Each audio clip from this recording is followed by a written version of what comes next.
December 1944. The Ardennes forest was silent. Snow covered the ground in thick layers, muting the sound of boots and vehicles. Tall pine trees stretched endlessly across the hills of Belgium and Luxembourg, their branches heavy with ice. For the German soldiers moving through the forest that morning, the silence felt almost unnatural. The war had been raging for more than 5 years. Many of the men marching through those frozen woods were not new recruits. They were veterans, hardened soldiers who had fought in some of the most brutal campaigns of the Second World War. Some had marched into Poland in 1939 when the war began. Others had fought during the lightning invasion of France in 1940. Many had survived the nightmare of the Eastern Front, where entire divisions disappeared in the endless fighting against the Soviet Union.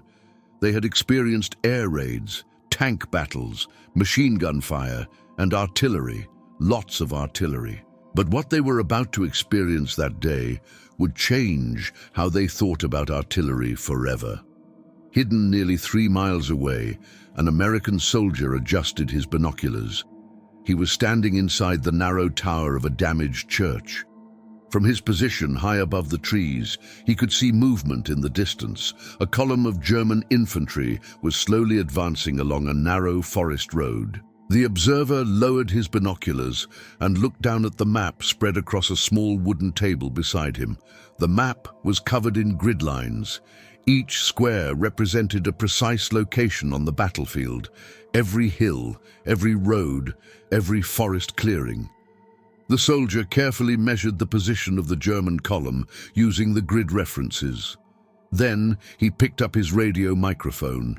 His voice was calm and controlled. Fire mission. Grid coordinates incoming. On the other end of the radio transmission, several miles away, American artillery crews immediately went to work. Inside mobile command trucks, officers and technicians quickly began calculating firing data: distance, elevation, wind.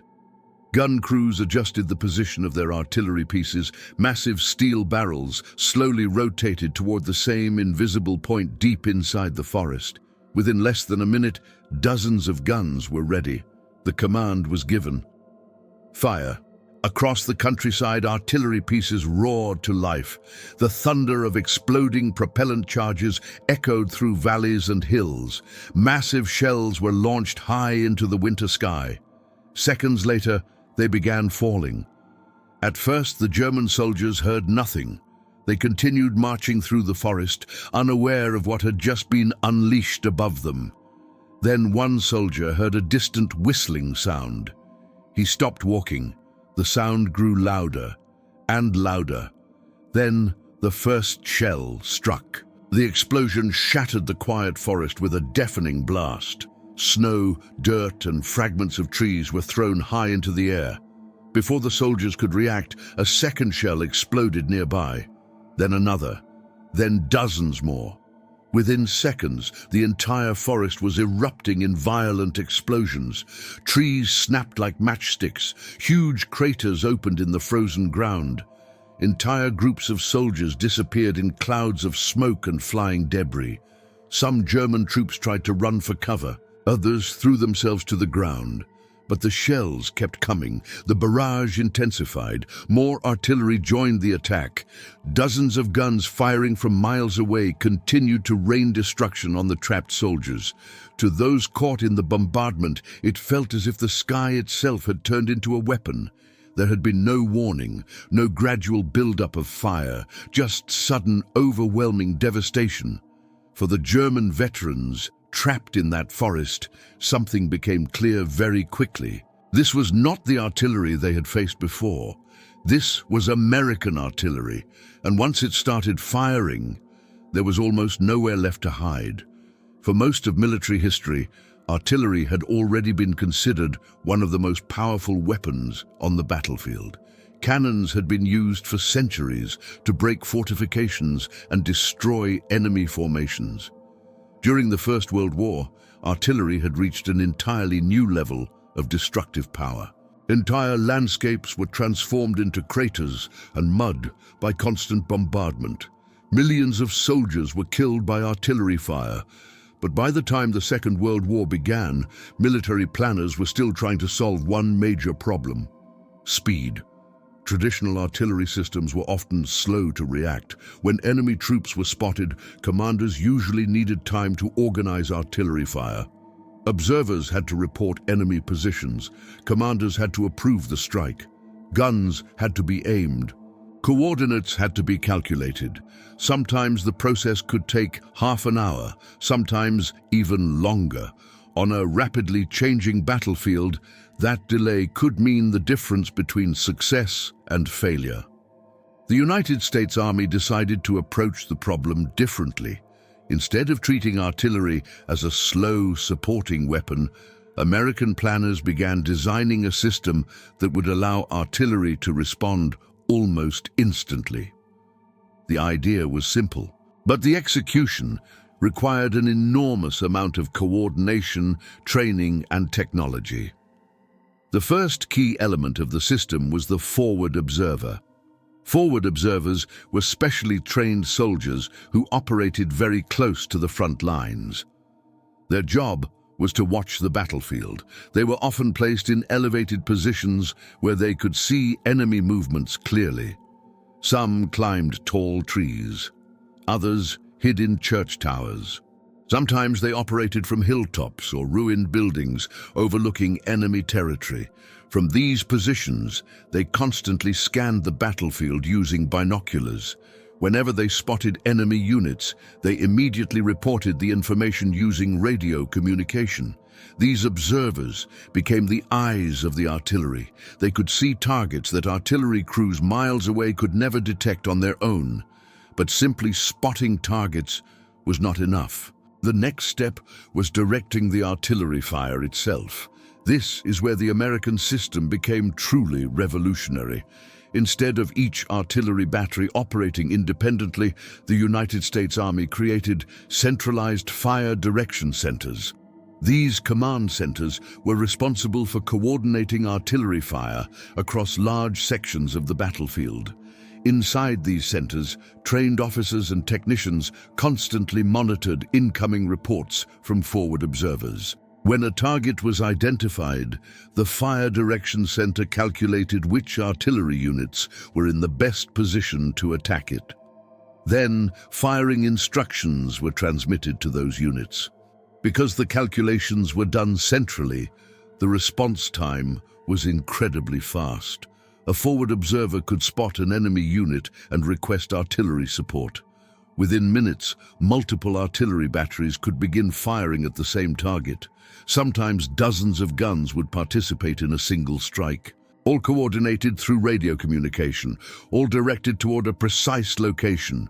For soldiers on the receiving end, the experience was terrifying. One moment, the battlefield could appear calm. The next moment, it would explode in a storm of steel. By 1943 and 1944, the American artillery system had become one of the most efficient and deadly fire support networks in the world. One of its most famous tactics was something called time on target. The concept behind time on target was both simple and devastating. Normally, artillery units fire their guns at the same time, but because the shells travel different distances, they arrive at the target area at different moments. The first shells land, then soldiers take cover, then more shells arrive. Time on target changed this completely. Instead of firing simultaneously, artillery units fired at carefully calculated times. Guns located farther from the target fired earlier. Guns closer to the target fired later. The goal was to make every shell reach the target at the exact same second. The result was devastating. Instead of hearing shells gradually approaching, soldiers would suddenly experience dozens of explosions all at once. There was no time to react, no time to take cover, just a single instant when the entire area erupted into chaos. For German soldiers, the sudden shock of these coordinated barrages became one of the most frightening experiences of the war. Some described it as if the ground itself had exploded beneath them. Others compared it to being struck by a sudden thunderstorm made entirely of steel. And because American artillery units could repeat these attacks again and again, the fear of the next barrage never disappeared. The power of American artillery was first demonstrated on a large scale during the Allied campaigns in North Africa and Italy. But it was in Western Europe, after the invasion of Normandy, that the system reached its full potential. By the summer of 1944, thousands of American artillery pieces had been deployed across France. They supported infantry divisions advancing through the countryside. They protected armored units moving toward German defenses. And they constantly targeted German troop movements behind the front lines. Whenever German commanders attempted to launch counterattacks, American observers were watching. Tank columns moving along roads were quickly spotted. Infantry units assembling for attacks were reported. Within minutes, artillery fire would begin falling on those positions.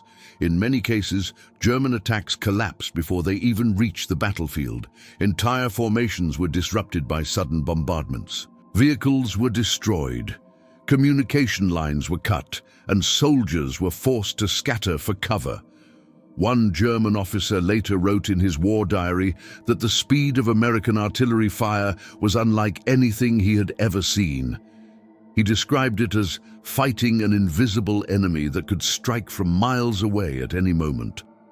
For many German soldiers, the battlefield began to feel like a trap, because they knew that if they were seen, the artillery would come, and when it came fast. By the time Allied forces broke out of Normandy in the summer of 1944, American artillery had already begun earning a reputation across the German army. German intelligence officers started collecting reports from units that had faced American forces.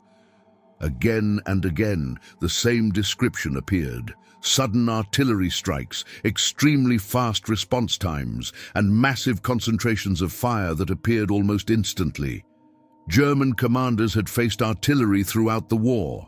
The Soviet Union used enormous barrages before launching offensives.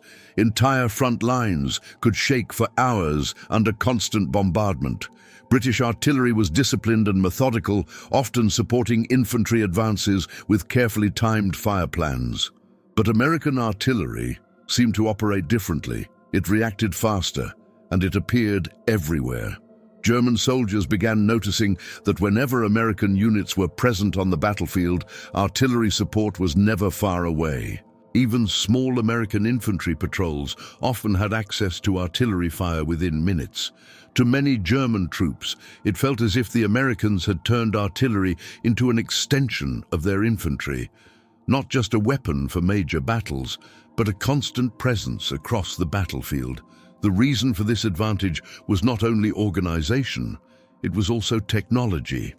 American artillery units relied heavily on radio communication. During earlier wars, artillery coordination often depended on telephone lines stretched across the battlefield.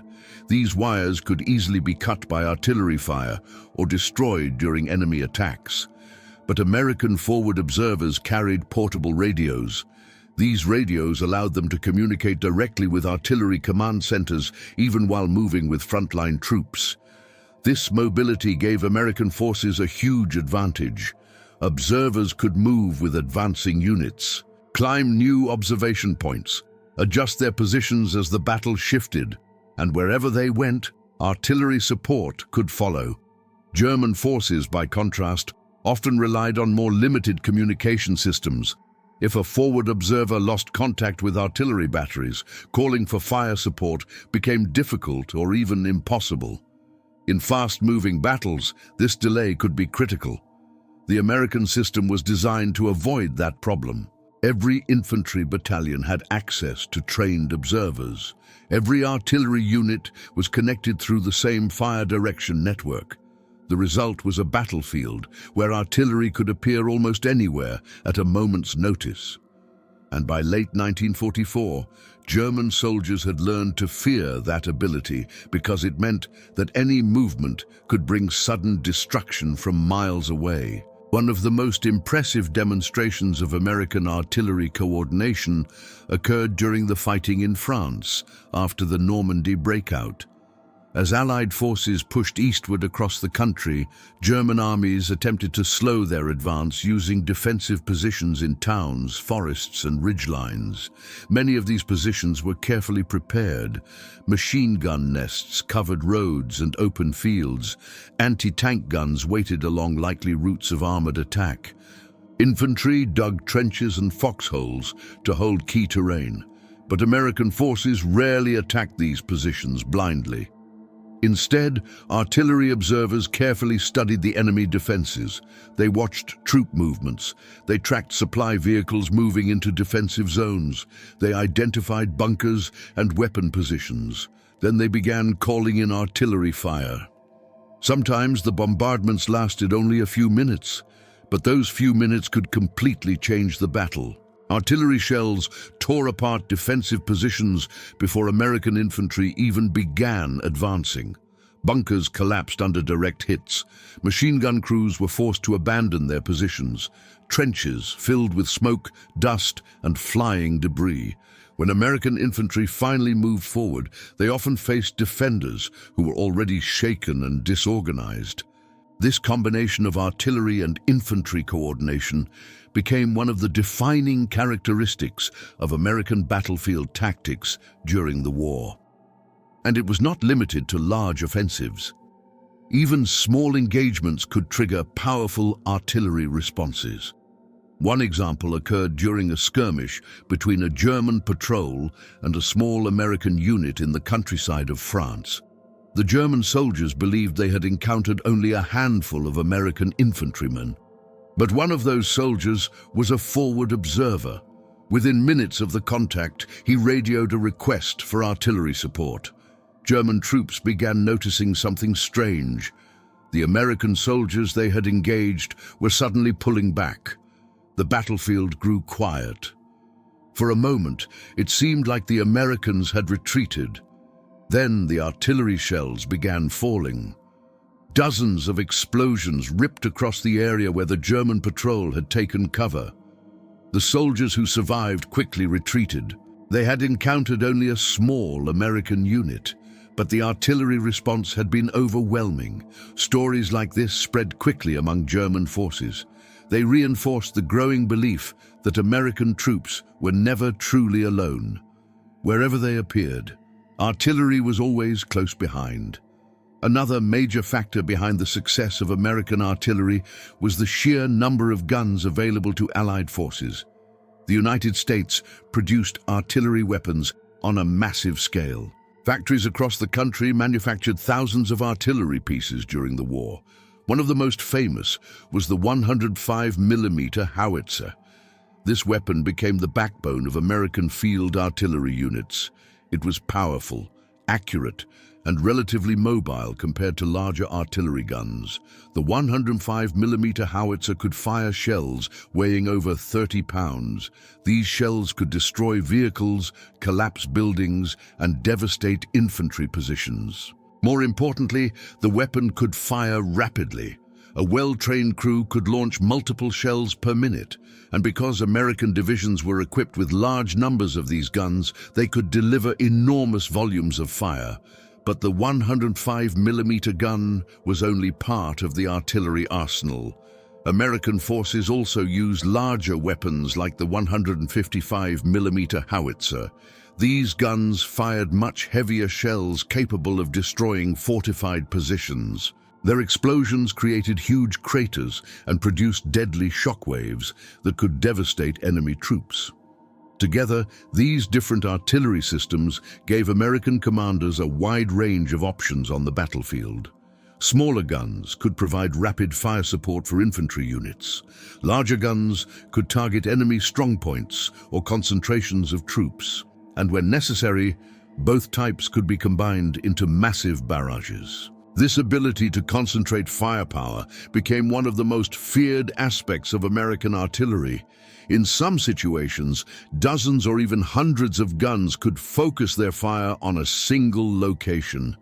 The ground would shake under the constant explosions. Smoke and debris would cover the battlefield, and enemy soldiers caught in the bombardment often had little chance of survival.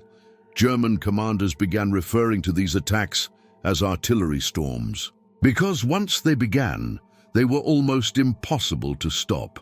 Behind this incredible firepower stood something even more powerful: American industry. The United States had entered the war with one of the largest industrial economies in the world. Once the country committed to wartime production, factories across the nation began operating around the clock.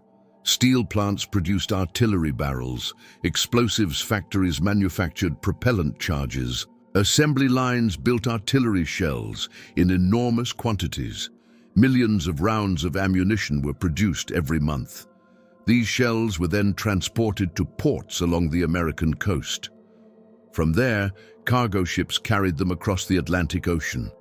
Convoys of supply ships constantly crossed the ocean, protected by Allied naval escorts. When the supplies reached Europe, they were distributed to Allied armies across the continent. The scale of this logistical effort was staggering. American forces often had access to more artillery ammunition than their enemies could possibly match. In some battles, American artillery units were allowed to fire thousands of shells in a single day. German units, by contrast, often struggled with limited ammunition supplies by the later years of the war. This imbalance became increasingly important as the conflict continued, because even if German forces managed to destroy American artillery guns, new guns could be shipped from factories thousands of miles away. And even if they captured ammunition depots, more shells were already being loaded onto ships heading for Europe. The United States had effectively turned industrial power into battlefield dominance. And nowhere was that dominance more visible than in the thunder of American artillery. By late 1944, German soldiers across the Western Front had learned a simple but terrifying lesson. If American forces spotted you, the artillery would come. And when it came, it would come fast. The sound of incoming shells became one of the most feared experiences on the battlefield. Some soldiers described the high-pitched whistle that artillery shells made as they fell through the air. Others described the terrifying moment when the first explosion shattered the silence of the battlefield. For many troops, the psychological pressure was almost as devastating as the physical destruction. Even experienced veterans sometimes found themselves frozen with fear during heavy bombardments. Foxholes provided limited protection. Forests could be shattered by exploding shells. Buildings could collapse without warning. There was no truly safe place once the artillery began firing. Some German soldiers began referring to American artillery using grim nicknames. One of the most common was Steel Rain, because when the shells began falling, it felt as if the sky itself was raining metal, and the storm could begin at any moment. The full impact of American artillery power would soon become even more clear during one of the largest and most dramatic battles of the war, the Battle of the Bulge. In December 1944, German forces launched a massive surprise offensive through the Ardennes forest. Their goal was to break through Allied lines and split the Allied armies in half. At first, the attack achieved significant success. German armored divisions pushed forward through snow-covered roads. American units were caught off guard by the sudden assault. But as the battle developed, American artillery would once again prove to be one of the most decisive weapons on the battlefield. Because even when infantry units were surrounded, even when visibility was reduced by snowstorms and fog, American observers continued directing artillery fire onto advancing German forces. And once the artillery began firing, the battlefield would transform into something few soldiers could survive. December 1944. The Ardennes forest had become one of the most dangerous battlefields in Europe. Snowstorms swept across the hills and valleys. Thick fog covered the forests during the early hours of the morning. Roads turned into narrow corridors of ice and mud where tanks and supply trucks struggled to move. This was exactly the kind of terrain German commanders had hoped to exploit. When they launched their massive winter offensive, their plan depended on speed and surprise. Armored divisions would push through the forests, break through the American lines, and race toward the Belgian port of Antwerp. If the plan succeeded, it could split the Allied armies and dramatically change the course of the war in Western Europe. At first, the strategy seemed to work. German troops advanced through the snow-covered forests, overwhelming several American positions and capturing key road junctions. Many American units were forced to retreat or regroup as the attack gained momentum. But one weapon continued to slow the German advance: American artillery. Even in the chaos of the surprise attack, American forward observers were still operating across the battlefield. Some were positioned on hills overlooking narrow roads. Others observed the battlefield from ruined buildings or forest clearings. Despite freezing temperatures and poor visibility, they continued scanning the terrain with binoculars. Whenever German units appeared, the observers reached for their radios. Coordinates were transmitted. Fire missions were requested. And once again, artillery units miles away began preparing to fire. The impact on the battlefield was dramatic. German tank columns advancing along narrow roads suddenly found themselves trapped under heavy bombardment. Exploding shells blocked roads with craters and burning vehicles. Infantry units moving through forests were forced to scatter as artillery fire tore through the trees around them. In some areas, American artillery units fired almost continuously for hours. The sound of explosions echoed across the frozen valleys. German commanders quickly realized that the speed of their advance depended on neutralizing these artillery positions. But locating the guns was extremely difficult. American artillery batteries were often positioned miles behind the front lines. They were carefully concealed in forests, fields, or hidden behind hills. After firing a series of shells, some units even relocated their guns to avoid enemy counterfire. This mobility made them extremely difficult targets. German reconnaissance aircraft attempted to locate American artillery positions from the air, but winter weather and Allied air superiority limited these efforts.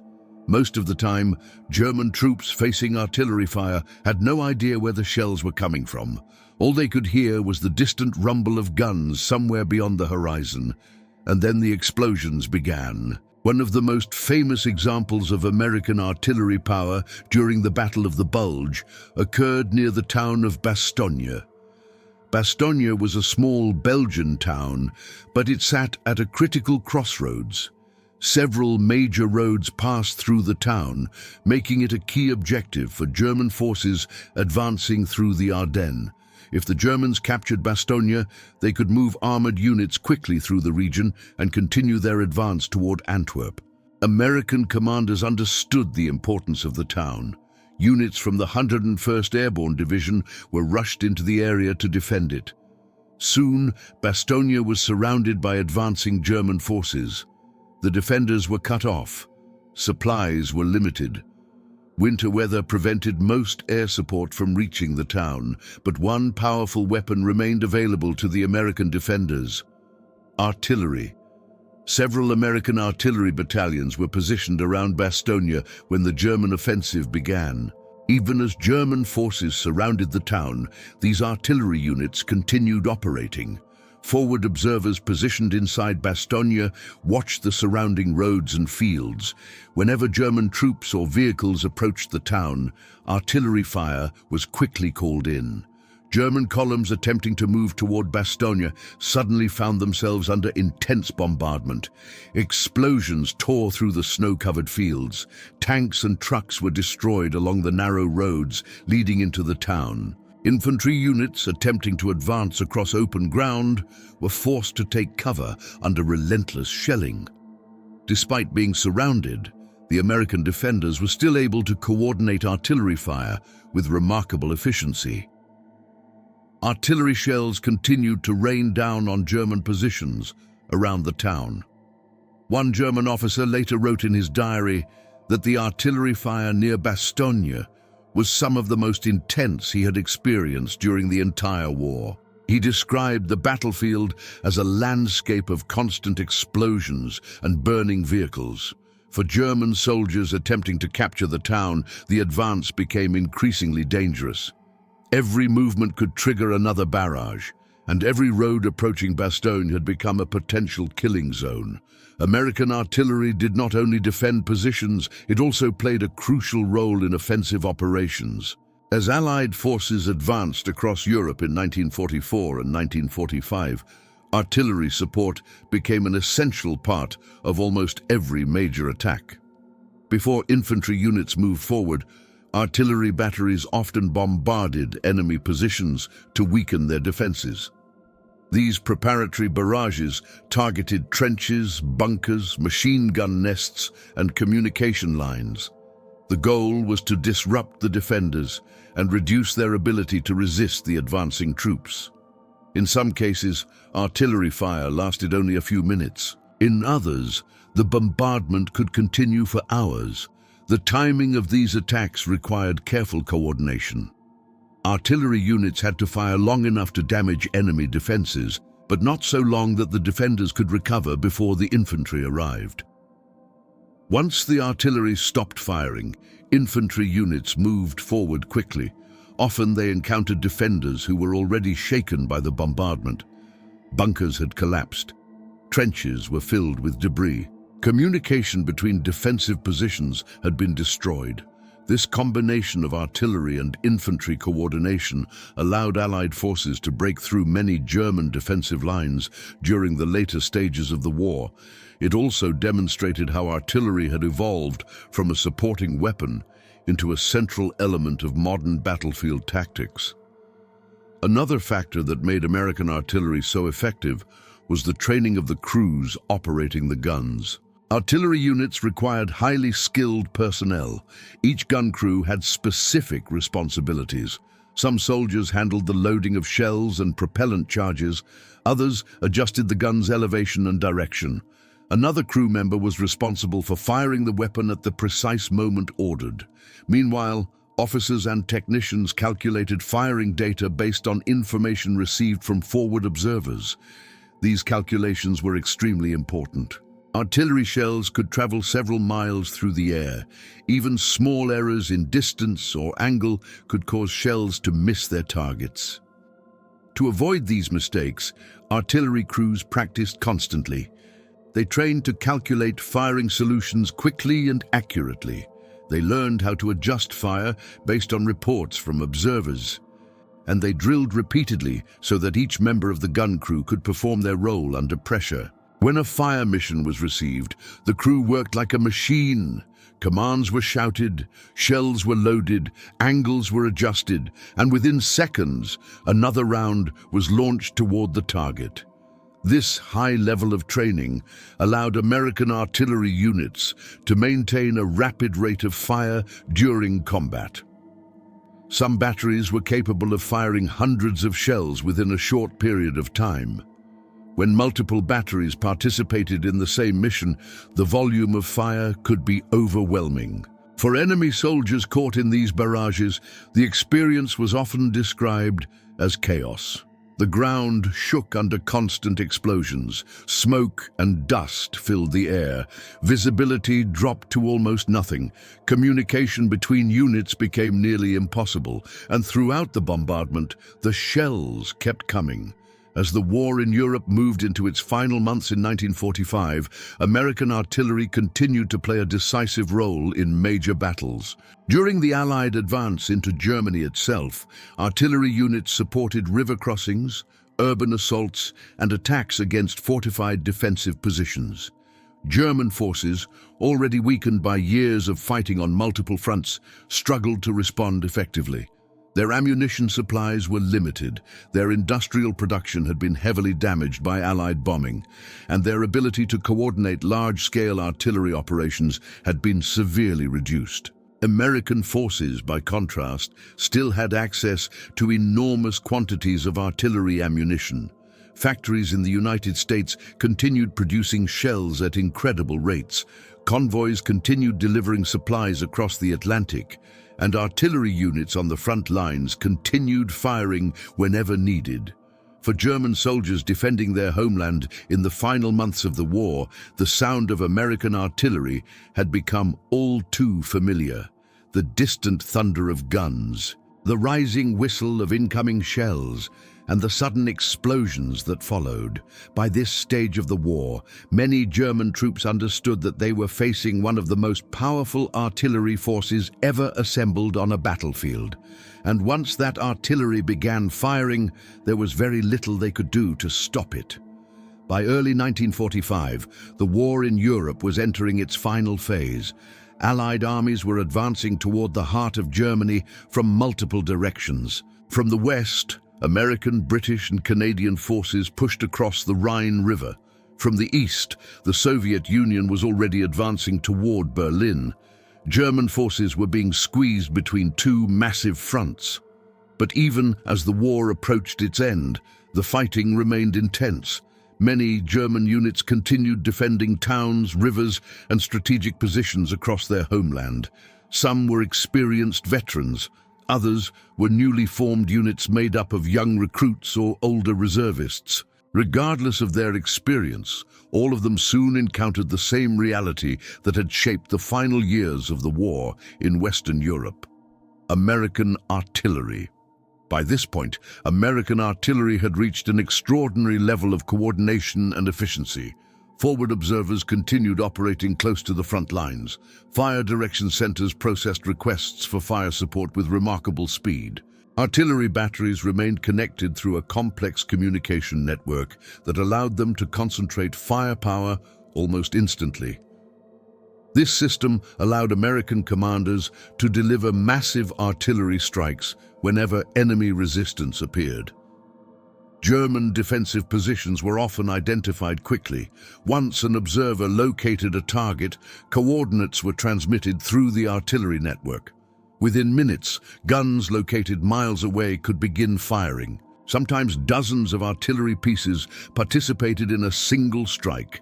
The explosions could cover entire hillsides, villages, or defensive lines. For German soldiers attempting to hold their positions, the experience was overwhelming. Artillery shells destroyed trenches, collapsed buildings, and filled defensive positions with smoke, dirt, and flying debris. Even soldiers who survived the bombardment were often left disoriented by the violence of the explosions. Communication lines were frequently destroyed. Officers struggled to reorganize their units, and before defenders could recover, Allied infantry and armored units often began advancing through the shattered battlefield. In many cases, artillery had already decided the outcome of the fight before the first infantry soldier even arrived. One of the most important moments during the final Allied advance into Germany was the crossing of the Rhine River. The Rhine was one of the largest natural barriers in Western Europe. For centuries, it had served as a defensive line protecting the German heartland. German commanders hoped the river might slow the Allied advance long enough to reorganize their remaining forces. But once again, American artillery played a critical role in overcoming this obstacle. Before Allied troops began crossing the river, artillery units bombarded German positions along the eastern bank. Gun batteries targeted defensive bunkers, artillery positions, and troop concentrations. The bombardment continued for hours. The sound of artillery fire echoed across the river valley. Thousands of shells struck the German defenses. Explosions shattered buildings and defensive positions along the riverbanks. Smoke and dust covered entire sections of the battlefield. When Allied engineers and infantry units finally began crossing the Rhine using bridges and assault boats, many German defensive positions had already been severely damaged. Although fighting continued, the overwhelming artillery support helped reduce the effectiveness of German resistance.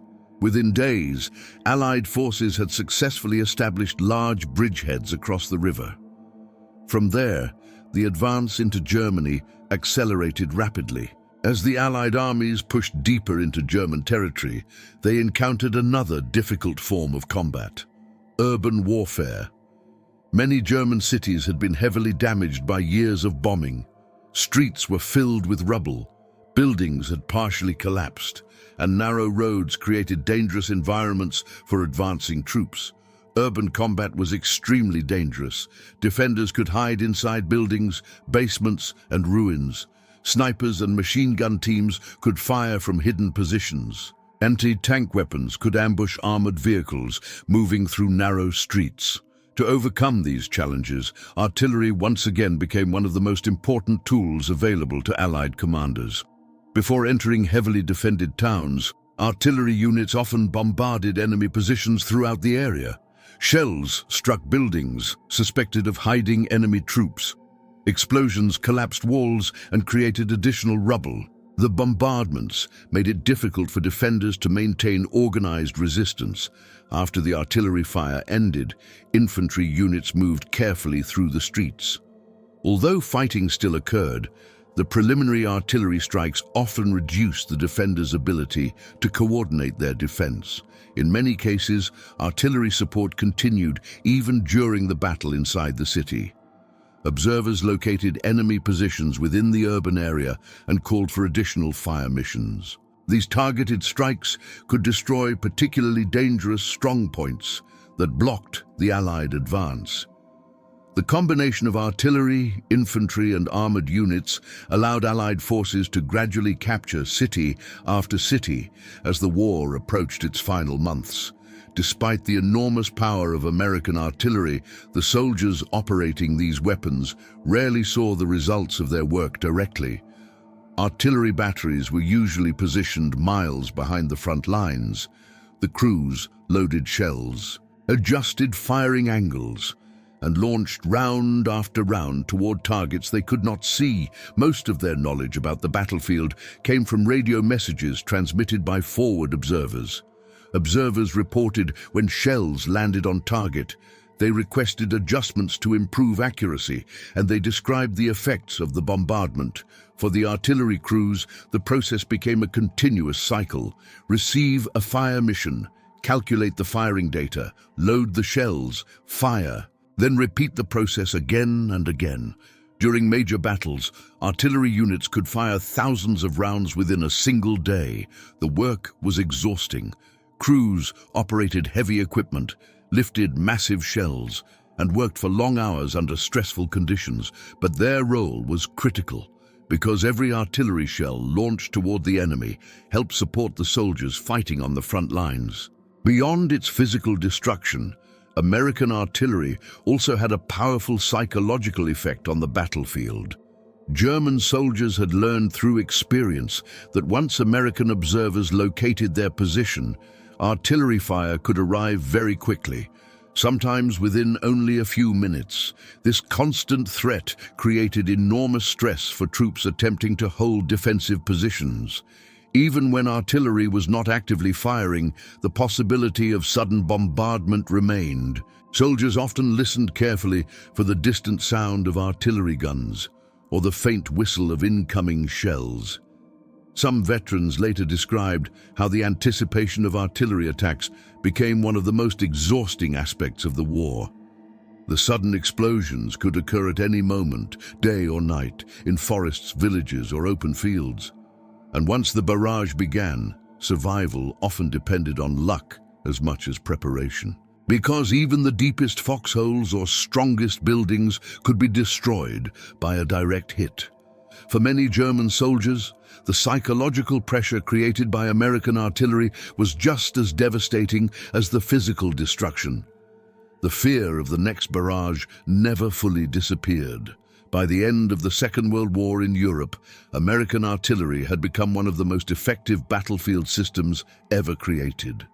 It combined several powerful advantages: highly trained forward observers who could identify targets quickly, efficient communication networks that connected observers to artillery command centers, centralized fire direction systems that allowed multiple batteries to coordinate their attacks, and an enormous industrial base capable of producing guns and ammunition on a massive scale.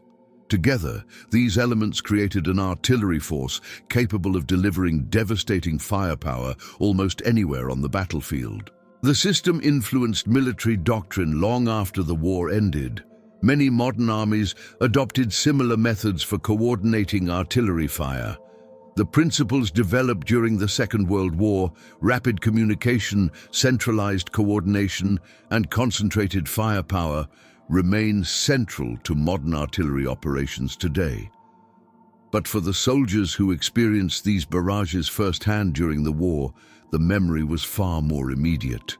They remembered the sound of distant guns firing somewhere beyond the horizon, the rising whistle of shells falling through the sky, and the sudden explosions that followed, entire forests shattered, roads covered in craters, and battlefields transformed into landscapes of smoke and fire. For the German soldiers who faced it, one lesson became clear. Once American artillery found your position, the battlefield was no longer yours. And somewhere miles away, unseen gunners were already loading the next shell, waiting, listening to the radio, ready to fire again.